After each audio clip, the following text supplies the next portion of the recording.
Firstly, do you remember your first guitar? Well, yeah. The first one I played, or the first one I owned, because I played guitar for 18 months without actually owning one. I used to borrow them from school friends. Oh, yeah. And they were of various conditions, And back then, it was hard to find a decent guitar. So I think when my folks realized that I was actually learning to play these things, they got me a little Spanish guitar, which I immediately put steel strings on, and I think I probably played that for a couple of months, and then came up to my 15th birthday, I think it was, and it was Christmas time too. I was born in December, so they bought me a second-hand Hofner archtop guitar. So that was probably the first decent guitar that I had, and I was I was really surprised that I was able to get around on it pretty easily. You played piano before guitar, didn't you? I did, yeah. I had piano lessons, and I loved the piano, but I don't know. I guess I didn't love it enough at the time to pursue it, pursue the lessons, and I wasn't very good at practicing. I did learn a couple of songs, and did okay with it, but the teacher, I had a word with my dad, and she said, "Well, you're kind of wasting your money because he doesn't practice." So that was that. I did that for a couple of years, and but no, I'm glad I did, because I did learn a lot about the piano that I wouldn't have known, and of course, I loved Jerry Lee Lewis at the time. Shortly after that, we all heard Jerry Lee Lewis. But it was the guitar that really got me, Buddy Holly and Scotty Moore with Elvis, and Cliff Gallup with Jim Vincent, and all those solos were my exercises. I learned to play them all. So who were some of the first guitar players to really prick up your ears and grab your attention to the point that you wanted to do it professionally? Well, Buddy Holly, of course. Cliff Gallup, as I just mentioned. I learned all of his solos on the 2 albums he did with Gene Vincent, and they were really great exercises. I learned my way around the guitar neck, and I know there were any number of players. That everybody came along at the same time. We were able to hear all these great American rock and roll records, and a lot of the solos were fairly easy to copy at that time, especially like Chuck Berry. So they were all, nothing was really out of the ordinary or difficult. Although I'd hear Django Reinhardt, and I thought, I'll never be able to play that. That's ridiculous, But of course, years later, I figured, I could do my own approximation of that style. But it all comes with time, and experience. Talk about your early days in Chris Farlows' band. What did you take from that experience as a guitar player in a band where I guess the main focus was the big booming voice of the singer? Yeah, well, throughout the 60s, I was working with other singers. I didn't sing until later on in the 60s, early 70s. So, and working with Chris Farlow, who would dare sing, with a guy, backing up a guy like that, he was just a monster, so I love playing with him, and we had some good times. I was with him for 4 years, and he had a couple of hit records during that period. And we shared in his success. Really, we got more money for the gigs, and it was a good time. But I decided that about 1968 I wanted to try something different, and that was when I put a country band together. Right, so leaving Chris's band was very much a matter of you wanting to pursue country type material. Yeah, it was. I wasn't really into Jimi Hendrix and that style of music at the time, and Marshall amps turned up full. I liked some of the purer tones of the American players. I've never really been into distortion as such, but and it was country music that took me off in a totally different direction. But that only lasted for about 18 months in the UK, because I realised that I wasn't going to make a real living playing country music over there. So that's when I moved on. I'm guessing there wouldn't have been a huge market for country bands in the UK at the time that you got Head, Hands and Feet together? No, there wasn't. There were clubs that they were actually mainly they were pubs.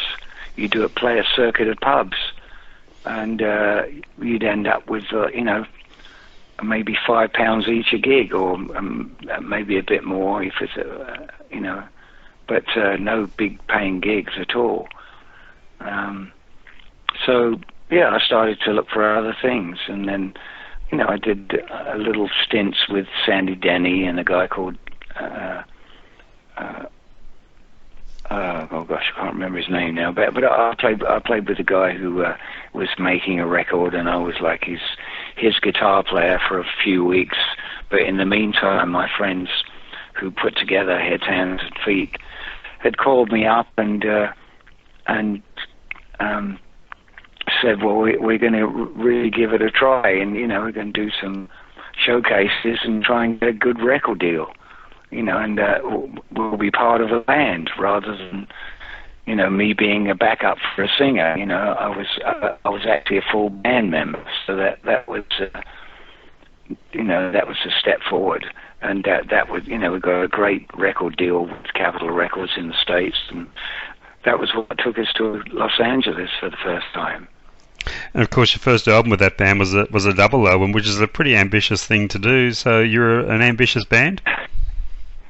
I guess so. Yeah. I mean, there were no rules then. Yeah, it was all new. All of a sudden, all the British bands were making it big in America.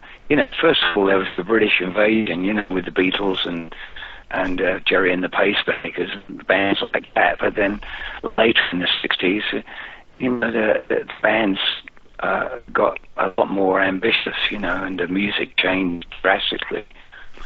So, our band did really well. I thought, we were a good band, and we caused quite a stir when we came to Los Angeles. A lot of people were quite knocked out to see this. Although we were playing all kinds of music, they were quite tickled to discover that we were playing country music.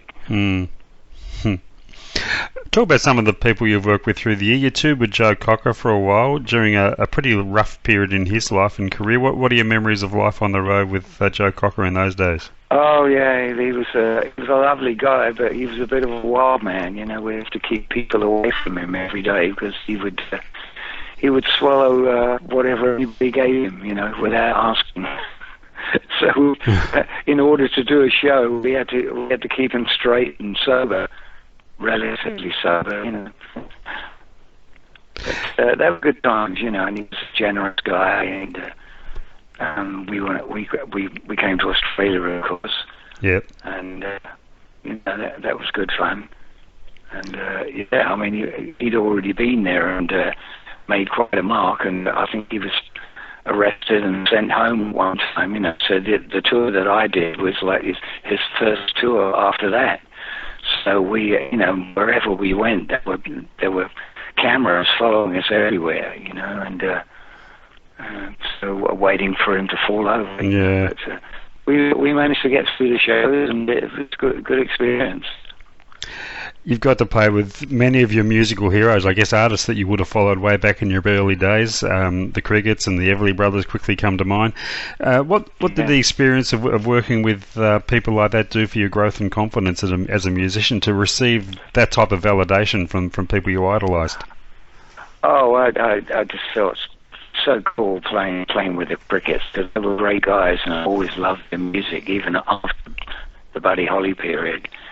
And to be accepted by those guys and to work with them, it was an honour and a lot of fun too. And I still see those guys. I don't think they're going to tour again. They've lost the bass player sadly a couple of years ago, Joby Maldon. But we're they're a couple of my best friends, Sammy Curtis and Jerry Allison and their wives. They're just great people. And of course, I've known the Everly Brothers since '62 or '63, and when I finally got to LA in '71 or so, Phil Everly came out to see us play, and he asked me in a roundabout way if I was available to play with them at that time, and of course I would have given anything to play with them in the '60s, but here I was committed to Heads, Hands and Feet, so I had to turn it down, but there was a compensation because he took me off to Disneyland the next day with a friend of his. So that was pretty cool, going to Disneyland for the first time. Great fun. And then when I was with the Crickets, I got to spend time with Don Everly, and we really became good friends. And I used to play local bars out here in Los Angeles with him. I always loved his singing and his guitar playing. That great rhythm playing that he always does. So it was an honor being associated with him. And I ended up singing with him on not only playing with him but singing with him on a few shows, on one tour in particular, and one occasion it was on a big country festival in England, and it was being videoed for BBC Two. So I was, in a way, I was an Everly brother on British television. Mm-hmm. Working with the brothers, legends have it their relationship was quite strained at times. Did it make it difficult for the musicians in the band? They'd had that 10 years apart, and they kind of got over it, And but now and again they disagree on something, and I always think that it was. If one wanted to do something, the other one would just for the sake of it would disagree, So, but no, generally they got on well. I can remember Don coming up to me one day after the show, and he said, I feel terrible. He said, Phil and I aren't getting along, And I said, but of course the next day everything was fine, Yeah. And no, they were no real bust ups. From there on, they got on really well. Speaking of validation from musical heroes, to have Eric Clapton publicly claim you as being the best guitarist in the world must have given you a wonderful sense of pride. Well, yeah, I often question that quote because, in fact, I even asked him about it. One of the because it had appeared, a number of times, and I think maybe it had gotten a little twisted around, And I pulled him aside at one of the Crossroads concerts. I said, I've got to apologise to you, Eric. I said, there have been a few quotes going around lately, about saying that you said I was the best guitar player in the world, And I know he wouldn't have said that.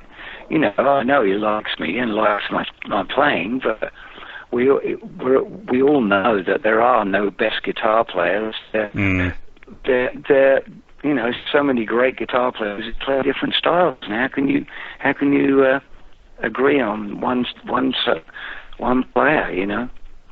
Anyway, he looked me in the eye, he jokingly said, "Well, I might have said it." so I left it at that. He did give you plenty of room to shine in the live shows when you were in his band, didn't he? He didn't sort of He treat you did, as yeah. No, yeah, I think he really loved having an English guy around because we did I was with him throughout '79, and after our long US tour that summer, he fired the whole band except for me. And I thought, what's going on here? These guys are great musicians. I've been with him for 8 or 9 years or more. Anyway, fired these guys and decided that he wanted to get in his band. So got Gary Brooker and Chris Stainton and Henry Spinetti and Dave Markey, and we were together for about 2 years. And lo and behold, he fired those guys, and I managed to survive that purge. So it taught me a lesson. I thought, well, one of these days it'll be my turn. And after I did 5 years with him, and it really came as no surprise. He was going through a rough patch at the time too. And he'd been sick with ulcers, and he was drinking a lot. So, fortunately, after that period, he gradually pulled himself together, and he would have been a dead man if he hadn't. Yeah. Yeah. But I've worked with him a lot since then. And we talk to each other every now and again on the internet, and I appear to be one of his few friends that has his email, and so I'm happy that I try not to bother him unless I've got really something serious to say or to ask him. So he's a good guy, and he's had a tremendous following, and he's earned it. It's just great. Now you found yourself in Emmylou Harris's band there as well. Would you say that was a major turning point for you in your career? It led to you becoming a very in-demand guitarist in terms of session work, didn't it? Well, it did, yeah, because I was here in LA with the Crickets, and I played local bars, and a couple of the guys, I'd worked with a couple of the guys who later became her band, part of the Hot Band. And of course, I was a huge fan of James Burton. I think I met him around '73 when I was with the Crickets. And of course, Glendy Hardin was the piano player with the Crickets, and he played with Elvis. So he ended up with Emmylou Harris. So I go along to gigs mostly to hear James play, And one gig in particular, I went backstage and they said, "Oh, Albert, we're just talking about you. What are you doing in the next couple of weeks?" And I said nothing. And they said, "Well, James has got to run off and play with Elvis. Can you fill in for him?" I said, "Yeah, I'd love to."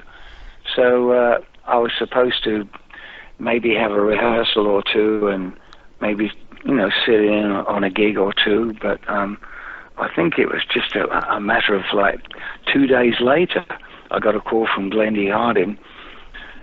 He said, "James has got the flu, you're playing tonight." So I was straight in at the deep end. And it worked out great. We had like a 2-hour sound check. And by the end of the week, we were off on the road.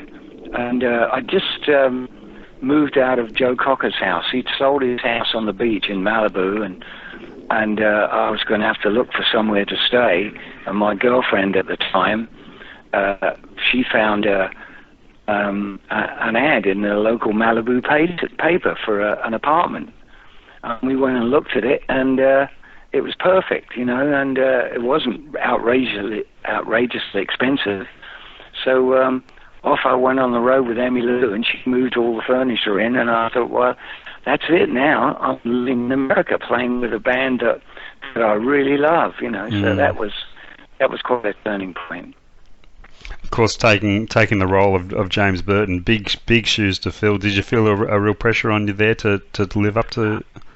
Well, there was kind of, yeah. I mean, I was confident in my playing, but they really wanted me to copy a lot of the things he'd done.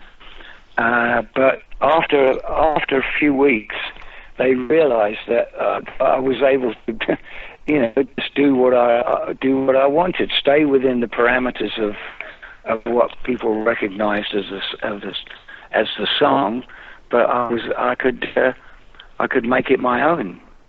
There were a lot of people who came along to the gigs, and they come up to me and say, "Boy, I was really disappointed when I didn't see James up there, but boy, you really filled his shoes there." So that made me feel really good. Yeah. And I continued to spend a lot of time with James over the years. We're really good friends, and we played a lot together, and that's always a thrill for me.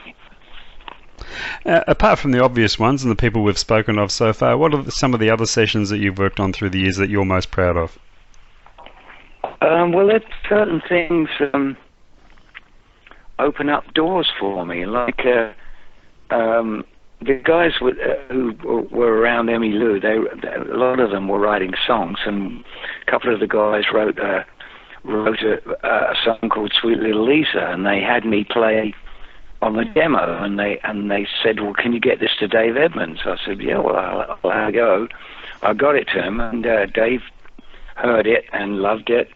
He recorded it with Rockpile, and decided that he really liked my solo enough to have me play on their record. So that really introduced me to another new audience, really, that Rockpile audience, and a lot of those English players. So every now and again a new door will open up, and it's nice when new people get to hear you, and it really makes things tick over. Is there anyone you've never had the pleasure to work with yet that you'd still like to? Do you have a bucket list of artists that you'd love to play with? Well, I've got some heroes out there. Jimmy Webb has been a hero of mine for a long time. We met him. We spent time with him in the 70s when I was with Head, Hands and Feet, and we rented a house just down the road from him. So we got to see a lot of him, over at his house and whatever. So I always loved his music, and I run into him every now and again. But I did one session with him. But that was it. I'd love to do something else with him. And another guy that I really love, who actually my American piano player, he works with him, and that's Bruce Hornsby. Oh, yeah. And I love Bruce's music, and never had a chance. I've met him a number of times, but never had the opportunity to play with him. Now, the band Hogan's Heroes always gives off a feeling of pure joy. It must be a lot of fun to be a part of a band like that. Tell us how it all came together. You and Jerry Hogan go back a long way, don't you? We do, yeah. Well, we met in the mid '60s, I guess, and he was part of that country band that I joined in late '60s, '68. But he wasn't around all the time because he was working for IBM at the time. So. Occasionally we'd try and get him if we had a really like a festival to do or whatever. He'd come along, But for 25 years he ran a steel guitar festival in the UK, and it was always very popular. He'd fly one or two leading steel players over from the US and have them play, and so it was a really popular little festival. And after a couple of years, I guess he'd been doing it for over 20 years. He called me here at home and said, "Hey, Albie," he said, "I'd really like you to." He said, "I'm thinking about kind of stretching out a bit, and not only having steel guitar players, but having some guitar players." So he said, "I'd love it if you'd come over and do a set at the show." And to be honest, I'd never really fronted a band before, So I said, "Well, what do you want me to do?" He said, "Well, I want you to do about an hour, and I've got some ideas, some of the songs from your albums." And so he kind of threw me in at the deep end, and so I went over there and we rehearsed and played at the festival, and then we actually went off to Yugoslavia to play at a festival, and And by that time, I'd suddenly realised, and I thought, whoa, fronting a band, Lark, is a little bit easier than I thought it would be. You know, because you're up there and you're going from song to song, and before you know it, the set's over. You know, I thought I was going to be really nervous, but no, it went really well, and so it went on from there. They started booking gigs, and I did that with those guys, mostly the same guys for 25 years or more. Yeah. But it was last year or the year before I decided that I was just spending far too much time in England, because at that time I was also working with Bill Wyman. So, you know, I'd go over to England and I'd be away from home for about 3 months.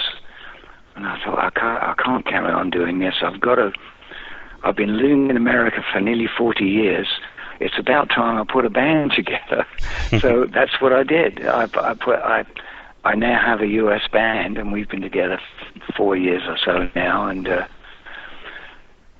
but that draw of England was always there, and so I've actually put another band together, a smaller band with just a 4-piece, no steel guitar, and the young guys very enthusiastic, and we don't do really long tours. We do like 3 or 4 weeks at the most, and then I fly home. You know, so I'm actually going to do that next week. I'm flying over to London, doing 2 gigs in London with Peter Asher. I'm also working with Peter Asher as an acoustic duo, and that's a lot of fun too.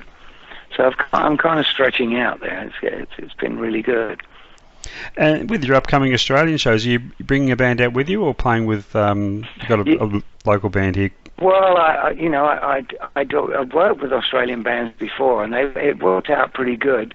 But I really wanted to take the Americans over, but it's a bit of a mixture actually, because my bass player is coming. My favourite keyboard player, who works with Bruce Hornsby, he can't make it because it's right in the middle of Bruce's busy summer schedule. Oh yeah. So I'm bringing another American keyboard player who fills in for J.T. Thomas when he can't do it. So he's going to be coming, and the drummer here, he gets really busy too with his wife's band.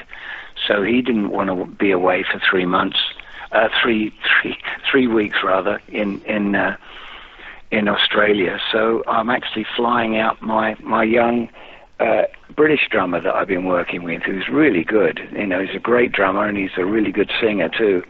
You know, but the first rehearsal we had, he had all the harmony vocals down in, you know, it took him no time at all. You know, it's just amazing. So they're the 3 guys that I'll be bringing. You know, so it'll be good. You know, I mean, I play with them all, and it's going to be fun. Looking forward to it very much. You know, you're always a very welcome visitor down here, and I was just talking to somebody the other day. We're trying to work out the last time you were down here. It's been a little while, hasn't it? It has. I'm just trying to think who it was with. Oh, I know. It was it was a country band. Oh, gosh, I can't remember the Wheelers, something Wheelers. It was Christine Wheeler who sang and played acoustic guitar, and there was a fiddle player, and my friend Malcolm Wakeford playing drums, and Michael Vidali, who's a good friend too. He played bass. So he's already told me. He said, "Oh, if you need a bass player, I'll be there." So I look forward to seeing him anyway. You know, so I've got lots of friends down there, and of course, Tommy and I have been friends for a long time, and I toured with him almost 30 years ago. Yeah. In Australia, you know, for Maiden guitars and whatever. You know, we go out, you know, as a duo backed by a rhythm section, you know, And yeah, he keeps you on your toes, old Tommy. Yeah, so we'll have a good time. No, it's wonderful, Albert. We're really looking forward to seeing you. You've got a very busy itinerary put together already for your Australian tour, and I'll certainly give that out. Yeah. Yeah, I'll be giving that out when we put this to air. Thanks so much for your time today. We have a safe flight over, and we look forward to the tour with great anticipation. All right. Thank you, mate. I'm really looking forward to it. Thanks for your interest. All the best. All the best. Thanks, Albert. Thank you. Bye-bye. Bye-bye. Bye.